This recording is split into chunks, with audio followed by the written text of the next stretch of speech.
जो लोग ज्यादा सोचते हैं उन्हें एक कहानी सुनाता हूँ। ये कहानी पूरा सुन लिए तो चिंता करना छोड़ दोगे तो सुनो। एक छोटे से गांव में आरव नाम का व्यक्ति रहता था। आरव बहुत मेहनती था, लेकिन उसकी एक आदत उसकी शांति छीन चुकी थी, बेहद चिंता करना। सुबह उठते ही वो सोचता, कल क्या होगा, पैसा रहेगा या नहीं, लोग क्या कहेंगे, परिवार सुरक्षित रहेगा या नहीं। रात को सोने जाता, तब भी उसका दिमाग रुका नहीं करता।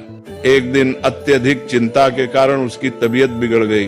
गांव के लोग उसे पास के पहाड़ पर रहने वाले एक संत के पास ले गए। संत बहुत सरल जीवन जीते थे, न ज्यादा बोलना न ज्यादा सोचना।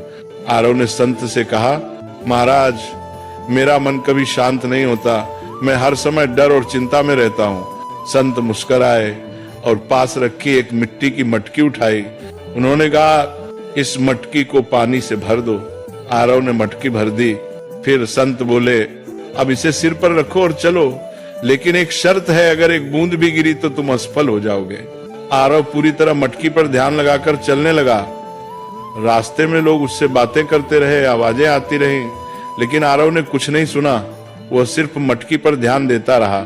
कुछ देर बाद संत ने कहा, रुको, अब बताओ रास्ते में कितने लोग मिले।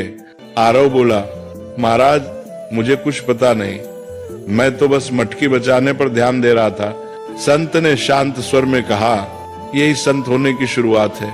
जब ध्यान जरूरी चीज पर होता है तो बेकार की आवाजें अपने आप चुप हो जाती हैं। तुम्हारी चिंता इसलिए है क्योंकि तुम उन चीजों पर ध्यान दे रहे हो जो अभी हुई ही नहीं।